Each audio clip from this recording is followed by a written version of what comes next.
Something unique before we close this time for iftar. Number 3, why he took him from Makkah to Baytul Maqdis to him. Do you know when he arrived in Baytul Maqdis with the khilaf of ulama, when? But they all agreed that he led the ulama, the imams, the prophets in salah. Some said before he go up, and some said when he came back down. Because when he came back, and that is the adab. When he came back down, Bira Satan and Duma, Wotole, Akamata Salatul Fajr. He led them in Salatul Fajr. That's number 2, 3 reasons. You know why? And that is the most adopted one. Because when he was coming down, Allah sent all the angels and all the prophets to accompany him all the way down to where the Burak is, as a respect. And also, the most important thing here, he sent all the prophets especially to pray behind Muhammad sallallahu alaihi wasallam in the Salatul Fajr. You know why? As an indication to all of them and to everybody who follow them that the power has been moved. Allahu Akbar. Takbir. نعم. أن الإمامة قد انتقلت والقيادة قد انتقلت. The imamah, the power, the authority has been moved. If you are a Christian and Jesus prayed behind Muhammad, what are you waiting for? If you are Yahudi and Musa prayed behind Muhammad, what are you waiting for? This is a message to all of them on the ground that the power has moved to Khatam al-Nabi, Imam al-Mursaleen. And your Nabi that you think you following, I will make him pray behind him. I'll make him pray behind him. In the Yawm al-Qiyamah, لِأَلَّا يَكُونَ لِلنَّاسِ عَلَى اللَّهِ حُجَّةٌ بَعْدَ الرُّسُلِ. There's no hujjah, there's no dalil, there's no evidence. Also, if we have time, beautiful. Number 4 reason why this happened. Why Baytul Maqdis? Why? Why not anywhere else but Baytul Maqdis? The reason is this. Rabtu bayn al-aqaid. Allah, where is the capital city of all religions before Islam? Where? Baytul Maqdis. Allah wants to send a message to Muslims. To Muslims. By uniquely connecting between Makkah and Jerusalem and Baytul Maqdis. He sent him there. Not only he sent him there, but it was a qibla for him for years. Few years before the qibla was turned to Makkah. As he said, it is أراد بهذه الرحلة الكبرى إعلان وراثة الرسول صلى الله عليه وسلم أخيرا لمقدسات الرسل قبله واشتمال رسالته على هذه المقدسات واحتضانها لها. That Jerusalem belongs to Muslims. Because he sent him all the way to Baytul Maqdis and led the Salat and received the power and the authority to indicate to Muslims that Baytul Maqdis is Islam, not belongs to any other religion. Regardless of what CNN said, regardless of what Fox News said, it belongs to Muslims. It's for Islam. And this is the occasion that Muhammad sallallahu alaihi wasallam was sent here for that reason. Now, and many other reasons, we run out of time. Yes, we cannot go fast, to it, inshallah. We can come back, inshallah. Okay. Al-Muazzin yuazzin, inshallah. It's time for the breakfast, inshallah. بسم الله الرحمن الرحيم والصلاة والسلام على رسول الله محمد بن عبد الله وعلى آله وصحابته الكرام النجباء الطهراء ومن والاهم بإحسان إلى يوم الدين. اللهم أنا معهم بمنك وكرمك وجودك ولطفك يا أكرم الأكرمين. من يهده الله فلا مضل له ومن يضلل فلن تجد له وليا مرشدا. إن شاء الله. Before the iftar,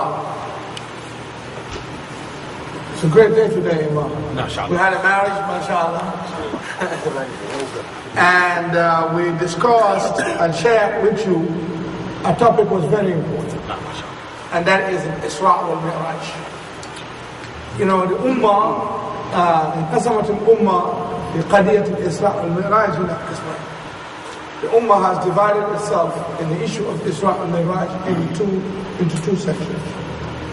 قسم أباح كل شيء وزادت فيها ما لا أنزل الله من سلطان بدعة. One section exaggerated in the Isra' and Mi'raj and made the Isra' and Mi'raj itself as an ibadah. Now, ibadah and created so much bid'ah in it, and so much innovation. And the other side, تخلت عن الإسراء والمعراج وما فيها من مفاهيم ودروس ووعظ وكل خشية الوقوع في المكروه. And another group stayed away from the Isra' wal Mi'raj completely and ignored all the good things about Isra' wal Mi'raj. Lessons, good things that we can learn from the journey of Isra' wal Mi'raj. And I think we have learned a lot. Among them, the reasons why Isra' wal Mi'raj took place. Why Allah subhanahu wa ta'ala sent His messenger, Subhanalladhi asra bi abdihi laylan min al-masjid al-haram ila al-masjid al-aqsa alladhi barakna hawlahu linuriyahu min ayatina. No, was so many things happen. Number one, we learn that number one reason of Isra' and Mi'raj is التسلية والتسلية لقلبي ولفؤاد النبي صلى الله عليه وسلم. To comfort the Prophet صلى الله عليه وسلم. We know his uncle died. His beloved wife died, Khadija. He went to hide, he was humiliated. Now, so it seems like Allah was telling him, if the ground is closed and they rejected you, Allah will open the doors of the seventh heaven for you to come. And Allah indeed, He did. He lined up angels from Baitul Maqdis all the way to Sidratul Muntaha. Along with them, in every level of the Sama, the prophets, Rusul, Ibrahim, Musa, Isa, and Noah, and all them, they are all prepared to welcome the Prophet ﷺ. He was given the 21-gun salute, welcome, red carpet, dignitary welcome. Number two reason for Isra' and Mi'raj is that, as we said, whenever in any country, for example, USA has an ambassador in Saudi Arabia, for example. And throughout the year, the State Department will connect, relate to the ambassador through email and telephone calls to discuss all the issues that regarding the two countries. But sometimes something will come that will require the ambassador to come back to Washington and receive that letter hand to hand and go back to Saudi and give it to the king. Because the importance of the issue. And exactly that's what happened. Jibril was sent throughout the year. But when the time comes for the most important thing in this Islam to be revealed and to be given to the Ummah, Allah recalled back His ambassador to the human beings, back to him, to give him that salat in his hand to bring it by himself. وَذَلِكَ لِأَهَمِّيَةِ الصَّلَاةِ. Now, وَذَلِكَ لِأَهَمِّيَةِ الصَّلَاةِ, because of the importance of the salat. We also learned that, even though we did not go for Isra' wal Mi'raj, but ruhiyan, spiritually, we can go 5 times a day in Isra' wal Mi'raj, back and forth to Allah and speak to Allah in Sidratul. And that is in the salat.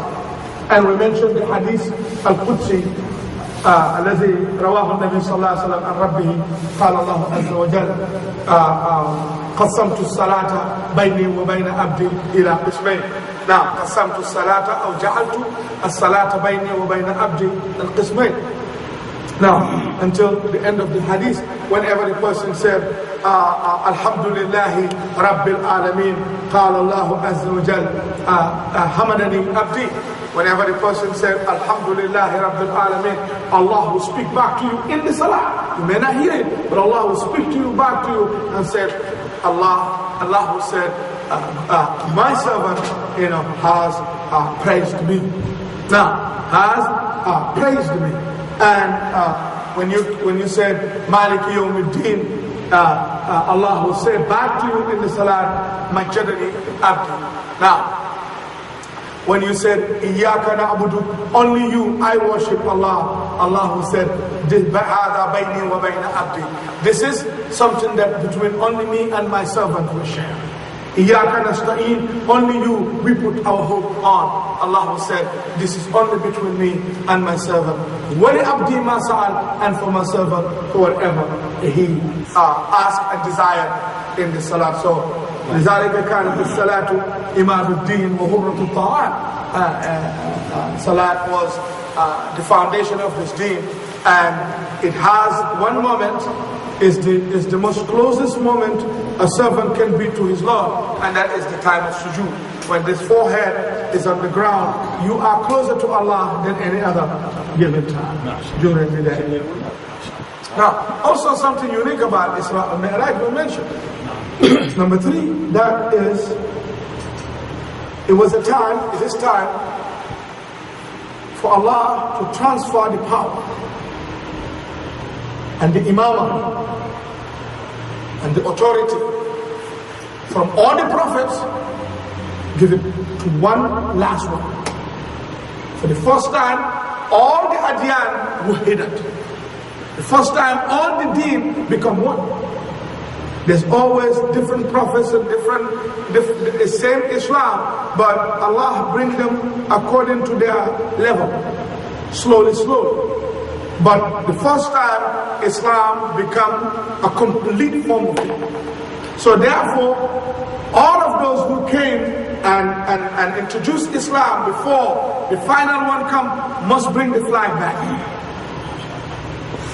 Must bring the flag back. So Allah took him to Baitul Maqdis. He met with all the prophets, Ibrahim, Musa, Isa, all of them, and they all hand over the amana and the flag of La ilaha illallah to the final messenger, alayhi salatu wasalam.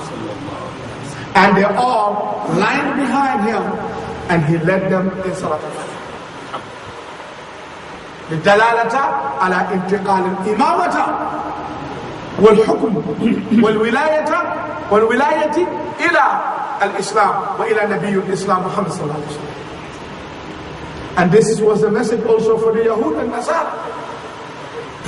You said you follow Jesus, Jesus pray behind Muhammad sallallahu alaihi wasallam. But you should wait.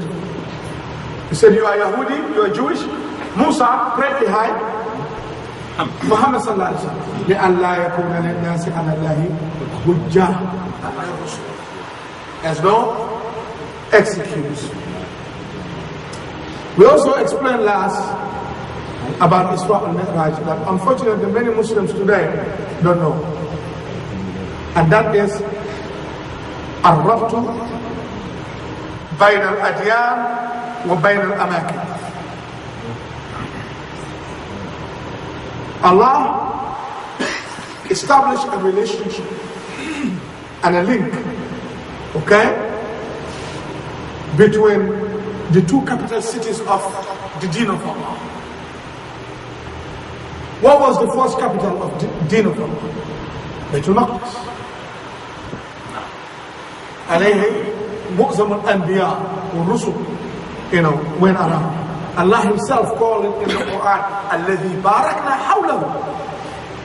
In the Baitul Maqdis, Masjid al-Aqsa, الذي باركنا حوله. That we have put lots of barakah around it because many prophets came there. Allah would like to send a message to Muslims in the future. Don't ever forget Baitul Maqdis. Took their messenger 1400 years ago back to Jerusalem. led the salat there, received all the flags and all the authority, and linked between Baytul Maqdis and the Masjid al-Haram. Not only that, Muslims' Qibla, first Qibla was Baytul Maqdis. Was Baytul Maqdis. And many people will look at the issue of Palestine today, even though even a lot of Palestinians, to them it's a political issue, unfortunately. But it's not really a political issue. It's not a political issue. And unfortunately, even it is in the hands of those who may not be that much, pro-Islam. May not be that much pro-Islam. But reality is that place is established to be as a Muslim place, and it was a Muslim place. And when Umar bin Khattab radiallahu anhu came, the priest that is a priest, right? That was in charge of Baytul Maqdis. When the Muslims' army arrived, he told them, "I will not give you the keys, because who should receive the keys? The description of him does not fit you. Send to your boss and let me see him and see if he met the description." And when Umar arrived, he gave him the keys. He said, "This is the description we have in our books to give the keys back." He did the same thing as their prophets Isa, Musa, Ibrahim did years back before Umar, and gave the keys to Muhammad sallallahu alaihi wasallam in the night of power, the night of Isra. But now you find too many hadiths, too many things. I would like to read one hadith for you, inshallah, and that should take you back to explain to you exactly about this Masjid al-Aqsa that we explained. Imam Ahmad wa Tabarani narrated a hadith and Abi Umamat al-Bahili radiyallahu anhu. Imam Ahmad, Rawa Imam Ahmad والطبراني عن أبي أمامة الباهلي رضي الله عنه أنه صلى الله عليه وسلم قال: لا تزال طائفة من أمتي على الحق ظاهرين. لا تزال طائفة من أمتي على الحق ظاهرين لعدوهم قاهرين لا يضرهم من جابههم إلا ما أصابهم من لأواء وحتى يأتي أمر الله وهم على ذلك. قالوا يا رسول الله وأين هم؟ قال بيت المقدس وأكناف بيت المقدس. Imam Ahmad rahimahullah and Imam Tabarani rahimahullah jami'an narrated a hadith. They both narrated a hadith from the hadith of Abu Umama al-Bahili radiyallahu anhu, that the Prophet sallallahu alaihi wasallam said, there's a group of Muslims will continue to be on the haqq, on the truth. Nothing will change them. ظاهرين عليها لعدوهم قاهرين, and will never subdue and never allow to submit to the wills of their enemies. Now listen to this hadith. لا يضرهم من جابهم إلا ما أصابهم من لأواء. all the things that happen to them and all those difficult things that they put on them will not affect them. Will not affect them except those little things that may be here and there, and that will never stop them from being who they're supposed to be. They said, Ya Rasulullah sallallahu alaihi wasallam, where are these people? Because the ummah is going to be big. They said, where are those people going to be? He said, in Baytul Maqdis. وَأَكْنَافُ Baytul Maqdis, and surrounding Baytul Maqdis. Without going into any politics. It's not political anything. We don't believe in politics, we don't follow politics, we don't monitor politics. But if you look at those young boys over there in Palestine, when stone boys have nothing, and all this army and all this, the fifth largest army in the world, right on top of their neck, but still, they could not crush those boys. You understand this hadith? You understand clearly this hadith. And may Allah, inshallah, make us among those who hear the admonition and follow the best of it. That's what I like to bring that issue of Isra'a Wa Miraaj, because it was just a couple of months ago. Rajab Sha'ban, you know, Isra'a Wa Miraaj, and many people don't know much about it, and many things happened in those 2 months prior to Ramadan, Shahr Ramadan. And the other thing also about Isra'a Wa Miraaj, ulama said also to prepare Muhammad sallallahu alaihi wasallam for the upcoming hijrah to Medina. Yes, to prepare him, to the upcoming hijrah in Medina, inshallah. But right now, inshallah, we would like to go back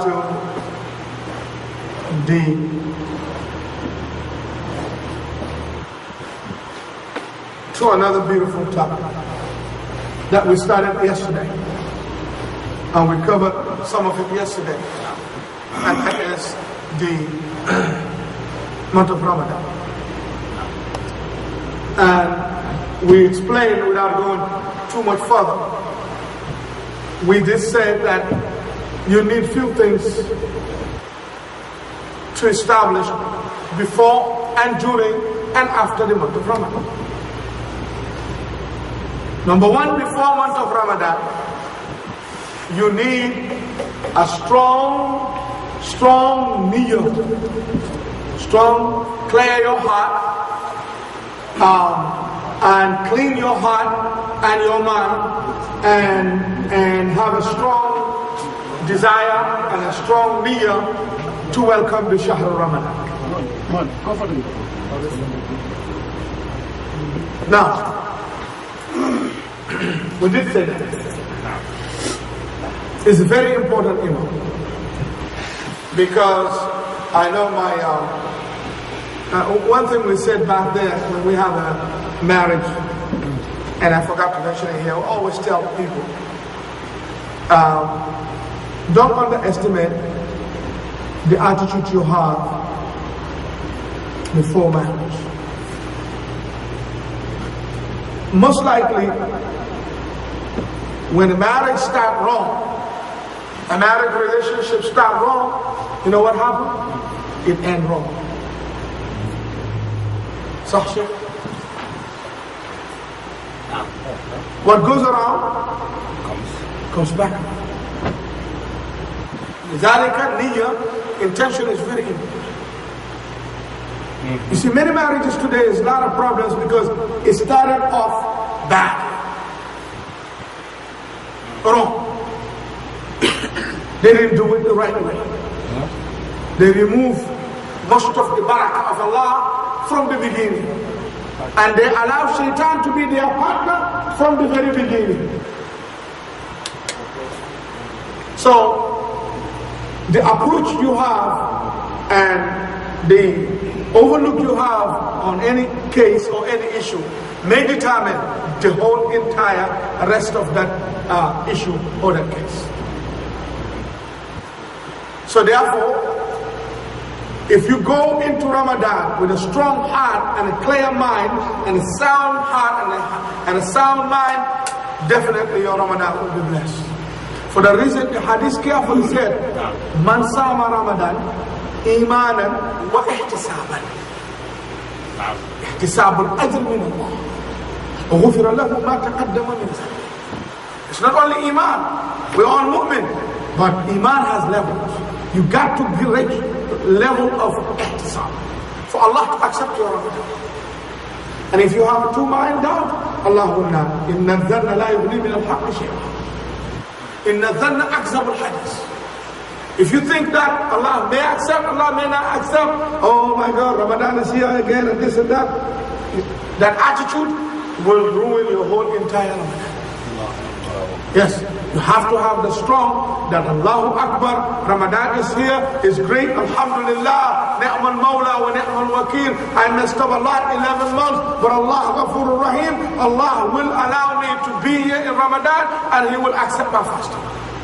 Ihtisaban. If you wish to ask in the ihtisab, zero. For the reason the other hadith said, Man fariha bidukhuli Ramadan, ghufira lahu.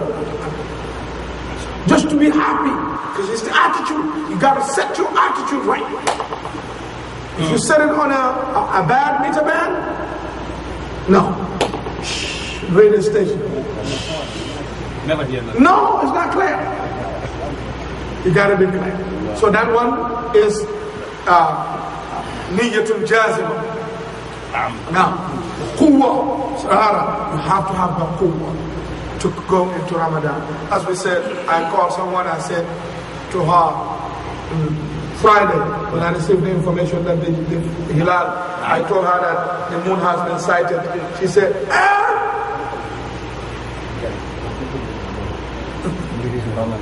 I said,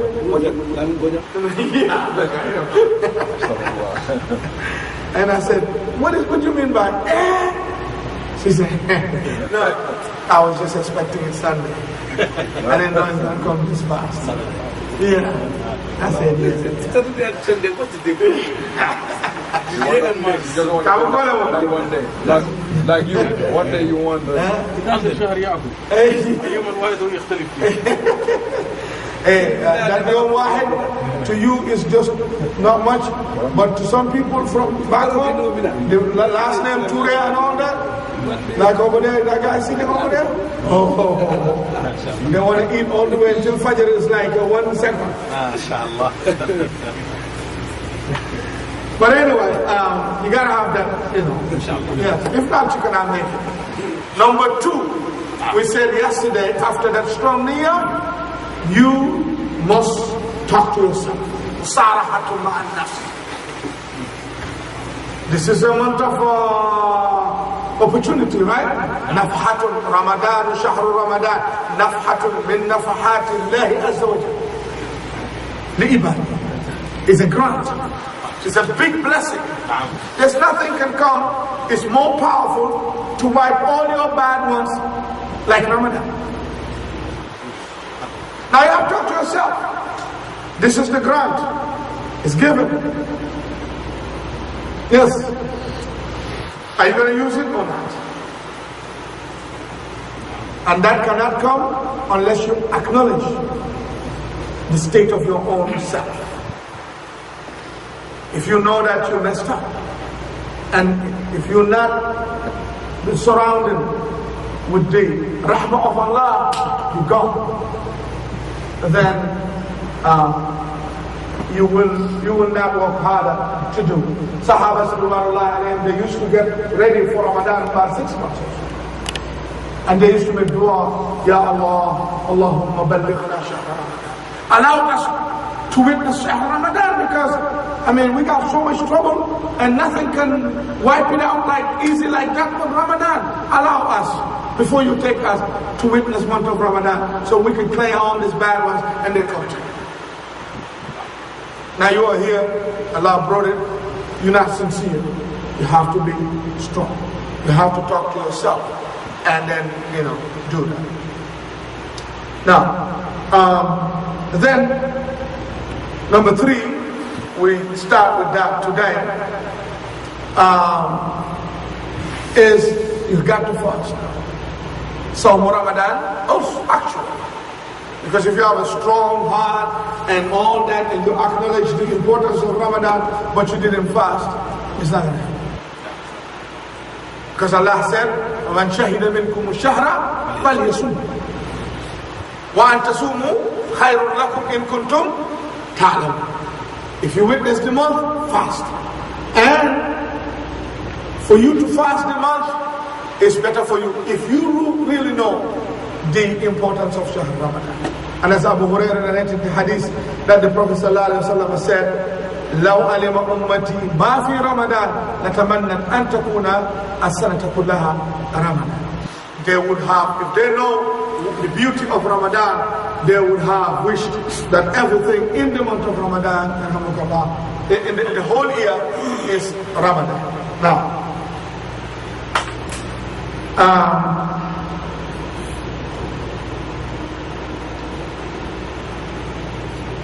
you have to give fast. Then you observe Ramadan, number one, with fast. Number two, in the fasting itself, the hadith of Rasulullah sallallahu